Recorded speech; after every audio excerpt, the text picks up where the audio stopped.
Bonjour Adrien Gindre, votre invité Marine Tondelier, secrétaire nationale des écologistes. Bonjour Marine Tondelier. Bonjour. Vous serez à 14 h à Matignon pour rencontrer Sébastien Lecornu. Si tout va bien. Si tout va bien. J'espère pour vous. Contrairement à la France Insoumise, vous acceptez y a un doute? d'y aller. Je suis très malade, mais ça ne se voit pas parce que je vais donner mon maximum ce matin. Le Premier ministre, il a déjà fait des annonces. La suppression des 2 jours fériés, on oublie. Les avantages d'anciens ministres, on oublie. Est-ce que vous êtes prête à imaginer un accord de non-censure s'il vous fait de nouvelles propositions cet après-midi? Alors pour être très exact, il revient sur la potentielle suppression de jours fériés, donc on revient au début en fait. Le fait est qu'il a annulé des choses que peut-être ses prédécesseurs allaient faire. J'appelle pas ça des avancées. Vous savez, moi j'y vais avec beaucoup de scepticisme. Je ne veux pas vous faire semblant que je vais à ce rendez-vous en disant vraiment je pense qu'il va nous éblouir. Je sais pourquoi il est là. Il est là parce qu'Emmanuel Macron a décidé de ne pas changer de cap politique. S'il avait voulu une rupture politique, il n'aurait pas mis Sébastien Lecornu. Donc j'ai passé l'âge de croire au Père Noël, voyez-vous, mais nous allons le rencontrer car nous sommes des républicains, pas au sens le parti des républicains, au sens être républicain, et nous allons le rencontrer parce qu'il est Premier ministre et que dans ce pays, il n'y aurait rien de pire que l'incommunicabilité, c'est-à-dire le moment où, avec les gens avec qui vous n'êtes pas d'accord, et il y en a beaucoup, on n'arriverait même plus à se parler et à se dire entre un Premier ministre et un groupe parlementaire et une force politique sur quoi nous ne sommes pas d'accord et comment nous avançons. Vos camarades de la France Insoumise, eux, ont dit on n'ira pas à Matignon et d'ailleurs on votera la censure dès qu'on aura l'occasion. Est-ce que pour vous aussi il est question, pour vos députés, de voter la censure à la première occasion? J'ai lu la première interview de M. Lecornu dans la presse quotidienne régionale où il dit que la France Insoumise ne fait pas partie de l'arc républicain, tout en expliquant que par contre il va rencontrer le Rassemblement national parce que eux représentent en fait des électeurs français qui ont été élus, donc il faut les rencontrer. Donc j'avoue que quand ça commence comme ça peut pas bien se passer, et je le dis, j'ai des désaccords avec la France Insoumise, mais leurs électeurs, j'ai pas compris à quel moment ils valaient moins que les électeurs du RN, et je rappelle par ailleurs que les députés insoumis ont été élus par des électeurs insoumis, des électeurs socialistes, écologistes, communistes, et même par des électeurs centristes, puisqu'il y avait un front républicain. Qu'ils n'iraient pas à Matignon. Et bien moi, ils ont ce point d'accord entre eux, ils ne veulent pas discuter, et nous, on va faire autrement. La France Insoumise ne veut pas discuter, le RN, lui, ira à Matignon. Vous ne m'avez pas répondu sur la censure. Là, je parlais du point commun entre M. Lecornu et les Insoumis. Ils sont d'accord pour ne pas se rencontrer. Est-ce que vos députés voteront la censure, a priori, à la première occasion?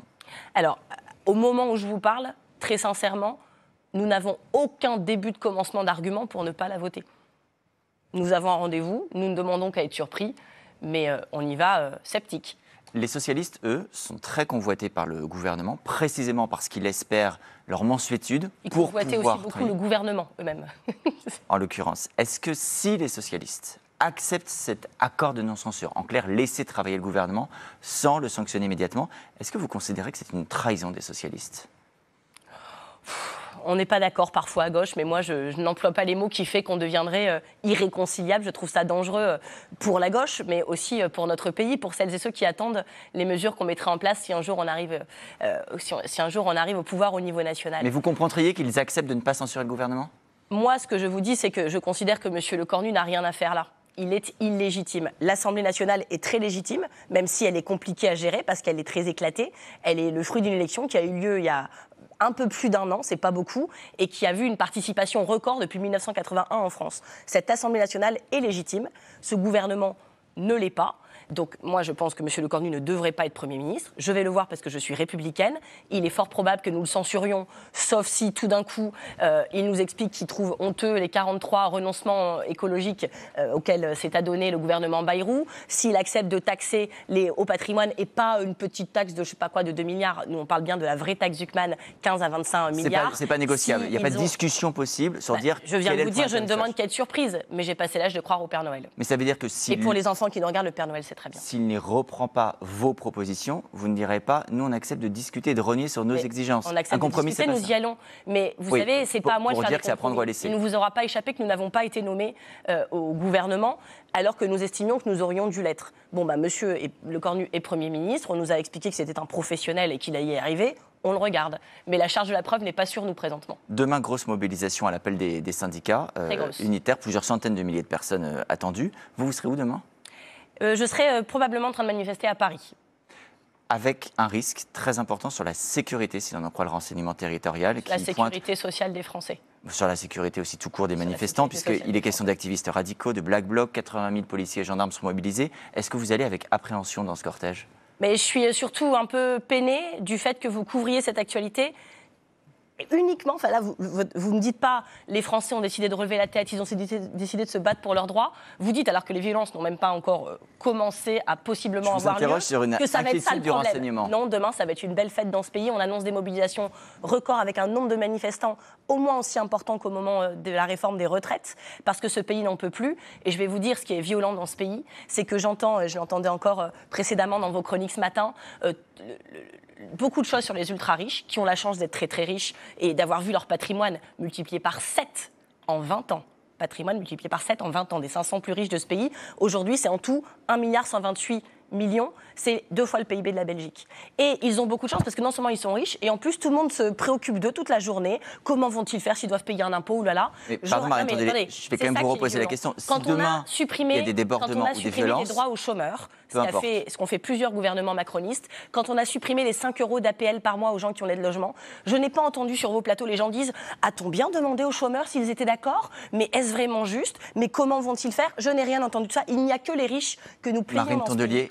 Et je le dis, ça commence à bien faire. Vous, moi, vos téléspectateurs, on paye en moyenne 50% de prélèvements obligatoires, comme tous les Français, sur la TVA, sur les cotisations, sur l'impôt sur le revenu. Eh bien, les milliardaires dans ce pays payent en moyenne 27% d'impôts. Relativement à vous et moi, ils en payent moins. Ça doit cesser et on marchera pour ça. Quand Jean-Luc Mélenchon, à propos du mouvement de demain... qu'on n'avait pas parlé de...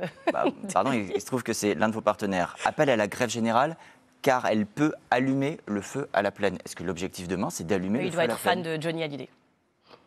C'est tout ce que ça vous inspire comme commentaire. Et quand Johnny chantait Allumer le feu, je n'ai entendu personne se mobiliser sur les plateaux non plus. Mais sans rire, demain, c'est un moment de joie, de fête. Moi, j'ai déjà fait la manifestation du 10 à Calais, à Dunkerque, avec les travailleurs d'Arcelor. C'était un beau moment.